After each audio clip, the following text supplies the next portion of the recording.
Masikati akanaka kwamuremese daughters of virtue. My name is Prophetess Memory Matimbire from Dadini wa prayer group. Nasi ndoda kungokuencourage nesoko rinobva kuna Samueri wechipiri chapter number 11 verse number 14 ndapamusoro weshoko yekuti tsamba ngaivhurwe. In the morning David wrote a letter to Joab and sent it with Uriah. In it he wrote, "Put Uriah out in front where the fighting is fierce, then withdraw from him so he will be struck down and died." Tikuda kungo encourage munhu masikati ano nokuda kwemusoro wesoko wandataura kuti tsamba ngaivhurwe. Nyaya yandaverenga iri kubva kuna mambo David vandinofunga kuti vazhinji vedu tinoiziva yaDavid paanosara kuhondo. Manheru ndokushaya hope ndokunokwira pamusoro pemba. Chikwira pamusoro pemba Bhaibheri rinoti unoona Berishebha mukadzi waUriah uchigeza. David ndokuita zvaakaita ndokudana mukadzi waUriah ndokurara naye. Sochipedza kurara naye mazuva ndokufamba. Afamba mazuva mukadzi waUriah ndokutumira message kuna David kuti ave nepamuviri. Si David waakuda kuvhara mhosva dzake, waakuda kuvhara chivi chake. Bhaibheri rinoti wakafunga zano rekuda kuti apomere Uriah nhumbu yakanga isiri yake. Si Uriah uchiuya unoramba kuita zvose zvakanga zvakatarisirwa naDavid kuti zviitwe. Si pandauya pandanyanya kuya kuda ndepekuti Uriah waramba kunorara nemukadzi wake. NdaDavid waida kuti Uriah arare nemukadzi nhumbu yozonzi ndeyake. Si Uriah unoramba unoti hazvibvire mambo kuti ndirare ndichifara nemudzimai vamwe vangu vari kuhondo. Hazvitenderwe, handitendere kuita zvinhu zvakadaro. Kana vamwe vangu vari kuhondo nenuwo ndinorara pamasuo eguta. Ndakangofanana nevari kuhondo. Saka David nyaya yake yaramba kubudirira. Bhaibheri rinoti pandaverenga David ndokufunga kudzorera Uriah kuhondo. Si wakumudzorera kuhondo haasi kumudzosera kuti anoita basa sezviri kuita vamwe, but wafunga zano rekumudzorera kuhondo kuti anourayiwa. Si Bhaibheri rinoti David samambo ndokunyora tsamba. Mukati metsamba umu ndokunyorwa kunzi kana asvika Uriah muisei pamberi pehondo, pari kupisa hondo ndipo bhaga aiswe, momuita kuti aende kumberi ukasire afa. Bhaibheri rinoti nekutendeka Uriah unotakura tsamba. Chandinofunga kuti vakomana murume anga akatendeka ndaana kubvira atemtwa nekuvhura tsamba. Tsamba yainzi ikanyorwa namambo inoiswa esiwa, hakuna unotenderwa kuivhura. Saka Uriah anoenda akatakura tsamba. Zvichinondirwadza mutsamba yakatakurwa naUriah makadeclarewa kunzi mune rufu rwake. Zvinekuda kweuhonesty anorega kuvhura tsamba. Masikati ano pane vandainga vakanyorerwa tsamba. Takanyorerwa tsamba dzenyora dzatinofamba takatakura pahuma. Paunosara wosvika muofisi yeinterview, tsamba yako inosara yovhurwa yanga yakanyorwa yako yawatouya nayo iwewe isina kuenda neumwe munhu. Iwe yawauya wakatakura kunopinda muinterview netsamba yawakatakura yakanyorwa pahuma kunzi rejection, yakanyorwa pahuma kunzi afa akaona basa.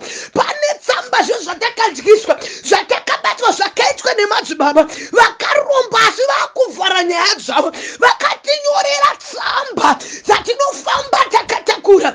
Ukasvika kumurume mutsamba yaunenge wakatakuriswa nevedzinza inenge yakanyorwa kunzi afanire kufara marriage, inenge yakanyorwa kunzi afanire kudiwa marriage, inenge yakanyorwa kunzi uyu hakudziko.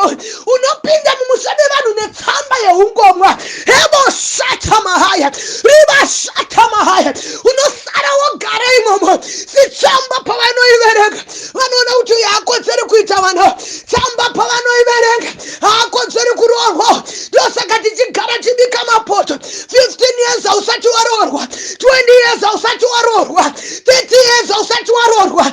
Wakapinda uine tsamba yakanyorwa nasekuru kun'anga, wakapinda uine tsamba yakanyorwa nababa kubasi kun'anga. Tsamba dzavakanyora zvikanzi ava vakaripa varuma. Pane tsamba dzakanyorwa zvikanzi ava vaende kumabasa. Pane tsayabo shatamaha simaskatano varume. Tsamba ngaivhurwe.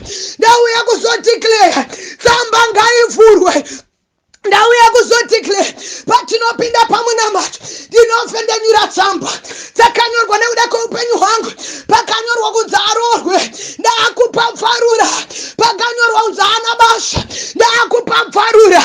Tsamba ndaakudeclare masikati ano ndinoivhura.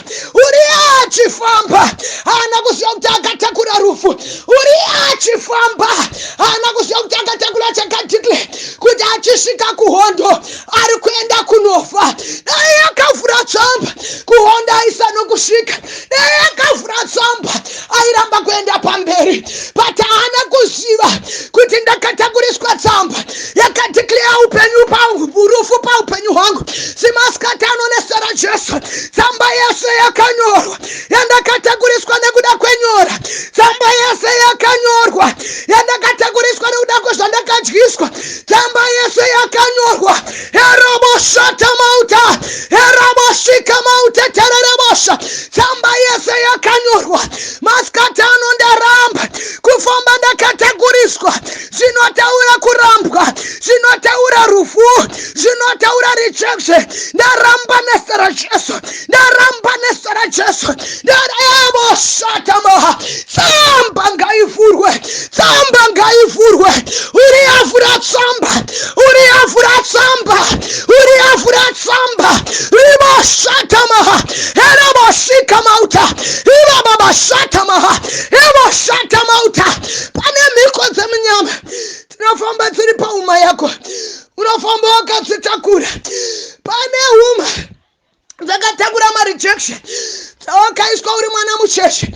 Ndobvanzi anofamba netsamba yake. Pavanoda kukuuraya vanongovhura tsamba yako. Pavanoda kukuburitsa marriage vanongovhura tsamba yako. Sindauya kuzodeclare tsamba ngaivhurwe nezita raJesu.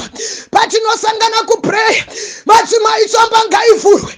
Patinosangana kugomo varamai tsamba ngaivhurwe. Ndifambe ndakatakura zvinondiurayisa, handifambe ndakatakura rufu mumaoko mangu. Tsamba ngaivhurwe. My God, I declare it in Jesus' mighty name. Aboshata mahaya. Ibasheterereboshe. Encourage someone to pray. Enter in your closet and start to pray. Start to talk with your God. Mwari tsamba dzakanyorwa naana tete, dzakanyorwa nemadzibaba nemadzisekuru. Dzimwe nguva unongosvika kuti rejection yabvepi, kusemwa kwabvepi, kusei ndisina kupasa interview. Une tsamba yawasvika nayo ndobva vaivhura pahuma yako. Une tsamba yawasvika nayo ndobva vaivhura vakakutarisa. Instead yokuti vakupe basa, mutsamba makanzi musamupe basa. Instead yokuti uroorwe, mutsamba makanzi ngaasaroorwa. Instead yokuti urarame, mutsamba makanzi ngaafe. Masikati anovhura tsamba neprayer, upenyu hwako uchinje. I am Prophetess Memory Matimbire from the Dini prayer group. And takatodini prayer semadzimai. In Jesus' mighty name I pray, amen.